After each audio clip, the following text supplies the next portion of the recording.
All right, I am back in Mississippi, as you can see with the vehicles here around me. I am going to spend today going to the junkyard and collecting a few things for this girl right here, such as a new fuel rail. If you remember one of my previous videos, I found that my fuel rail leaks. I think I'm gonna go with one of those ones that's returnless, and then get the Corvette regulator, well, and filter, whatever, it's all in one. Go that route. So I'm gonna go there, get the fuel rail, some injectors, because if you recall, I have the 42-pound injectors, and I really need some like 28-pound ish. So I'm gonna go get I'm just gonna go see what I can find. I have the EV1 style connectors, so that may be a bit of a challenge. You know, trying to find some injectors that fits that. Well, I'll see what I'll see what's out there, you know. I want to get some stuff for the radiator to hook it up, and then I also need to get the transmission cooler lines, and I'm probably gonna have to modify those to get those to actually go up inside there, because yeah, it's not the I'm gonna see if I can't find me an S10 that had the 5.3 in there, or the 4.3 I mean, because it had a 4L60 in it, and it had transmission cooler lines as well. So hopefully I can use those, but we're gonna see. So I guess to start off with, yeah, we're gonna get those things, and yeah, let's see if we can't get this thing started today or tomorrow, one of them days. So it is another day and more working on the S10, just trying to square it away, get everything so that I can yeah, start driving this thing. So let's take a look at what I got here. So I had gone to the pull apart and got some O2 sensors off of an O2 Chevy 1500, but the ends were wrong. And if you remember here, I showed you just a little bit ago that it was basically like two females together. So there was, because this is the connection for the O2 sensor right here, and basically I had this exact same connection on the O2 sensor coming off of an O2. So I went back, and I actually ended up getting these off of I had to get them off of, this was a Trailblazer. Got this off of a Trailblazer, and since they only had one of them was easily accessible, so I just got them off of two different ones. So but this is what I need right here on either side. Both of these connections right here actually plug in to those connections. Oh, thought I heard a noise. So I also got my radiator hooked up, as you can see. Pieced it together. This actually, I'm gonna put it like a little zip tie so it kind of sits down here and out of the way, and that way it's right here, and I can still run my intake out that way. Hopefully my alternator belt will clear. It should, but it's gonna be close. I'm not exactly sure if it'll clear or not, but it's close. Got my mass airflow sensor. I'm not too worried about getting everything hooked up just right for this thing. Yeah, it flows this way, yeah. So I'm probably just gonna tape this thing or stick this thing right there, you know, right off for the initial attempting to start it. I also got my returnless fuel rail right here. As you can see, it has the single line right there. Now they say that the return style is better for performance applications, but mine is basically stock, so I'm not too concerned with that. I'll go back with a return style eventually again, but for right now I got my Corvette regulator here. And so what I was able to do was I was able to actually run from those lines right up here, and I just disconnected them right here to have as much line, getting them away from the heat as much as possible. So I'll mount this over here, and then I'll run a line out there that'll run around and connect into that right there. So that is the goal, and let's see what we can get done today. Okay, so I've been doing a little bit of research today, and I was able to install my returnless fuel rail. I got my fuel system, as you can see, there's my fuel filter.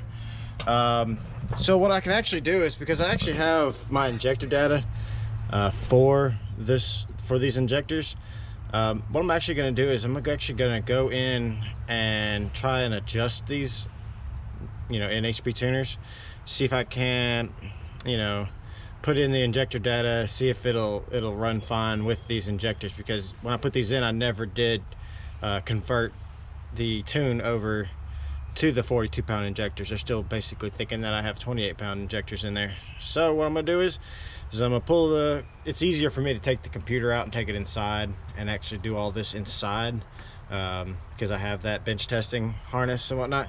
So I'm actually gonna pull the computer out of the glove box, take it inside, and I'll show you what I'm gonna do there. Okay, so I wanted to go ahead and make sure I got everything right before I showed you what I was doing. So basically, in order to do a larger injectors, with HPtuners in particular, it's actually fairly easy. So what you're going to do is go to engine. You got to go over here to fuel, and in fuel, see, it has injector control.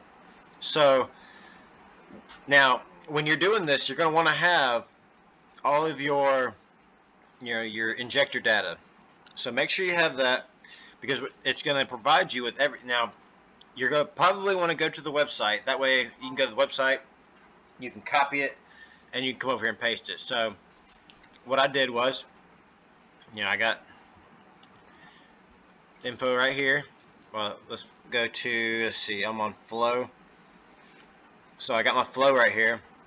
And this is the line that I actually copied right here. So I copied this whole line, and I come over here, and you press this up here.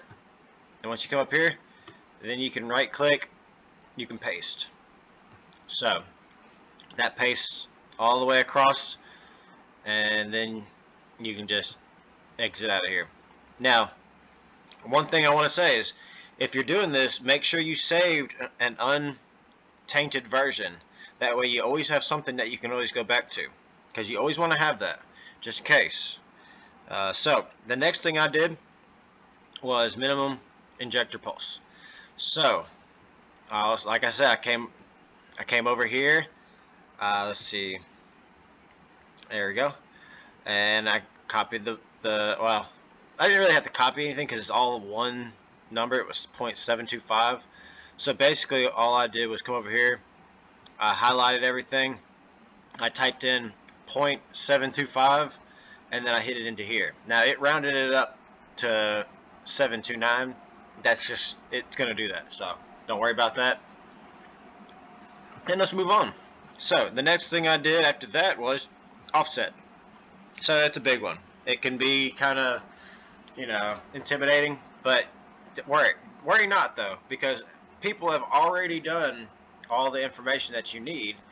And so, like I said, with that injector data, if you have it, you just go over here, go to offsets, and boom, they've already gone through and did all the work. So I went with this one, obviously. I went with KPA and not any of these down here. So I copied this whole entire thing, and then I came on over back over here, and once again I clicked right here and I pasted. You know, really simple stuff. This is all stuff that somebody else has already done. Takes a little bit of work to find it, but it's worth it. So let's see. Now, next thing was the pulse corrections. So you have all that information again, once again. So let's go over here. So on this particular website, let's see, the limit is 3.4048. So right here, short pulse limit 3.04. And this one didn't have the 8 available, so I put it in, but it didn't matter. He took it away. And then you got short pulse adder, and so what you'll do is you'll go right back to the same place you got that same limit right here, and copy that entire line next to it, and then you're gonna go right back just like everything else. Do that, paste it, boom, done, exit out, and that is everything. Now there's going to be some fine tuning that needs to be done, but this is going to get you in the ballpark, because I believe the VE table and the mass airflow table, they all get their information from this. This is how you know. So if you get this right, then those are a lot closer to being right as well. So that's really all I'm going to do right here. Well, that is not all I'm going to do. So one thing I also did was I went in here to torque management and I went to abuse. I went ahead and put that at 7,000 because it says RPM must be greater than this to enable drivetrain abuse calculations. Now I could have gone with 8,000, but I went with 7,000, you know, to have some sort of safety. And I put this at 0 because it says anything below this speed, then it's enabled. So I put it at 0 because you're never below 0. Also, one other thing I did, I went into the trans. So inside the trans, I disabled the abuse mode, obviously, and torque reduction. So if you have that tow haul button, then basically the performance option right here, that is what the tow haul button does.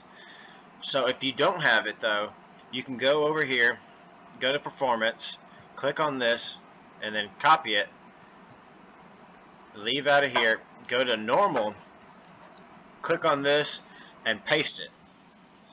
So once you've pasted it here, now you have the performance aspect of the torque reduction, and you can do that.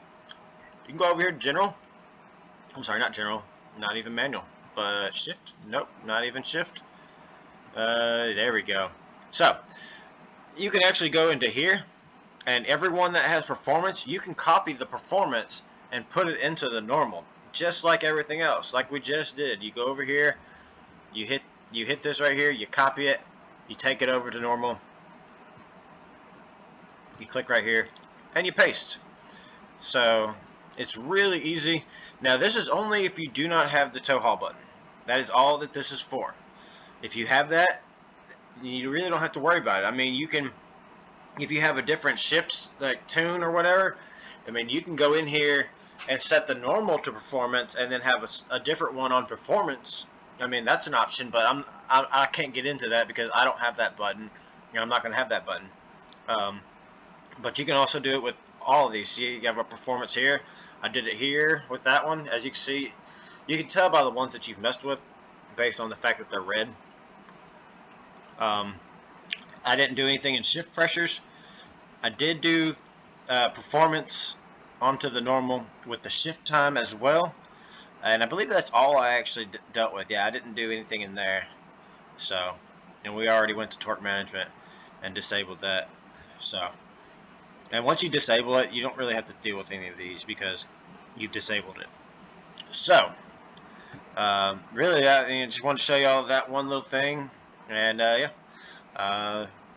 Now we're gonna, tomorrow on the next video, I'm going to attempt to crank it. Hopefully it works because I've squared away the fuel and everything. So it's just a matter of actually getting it to start. So I hope you learned something, and I'll catch you next time.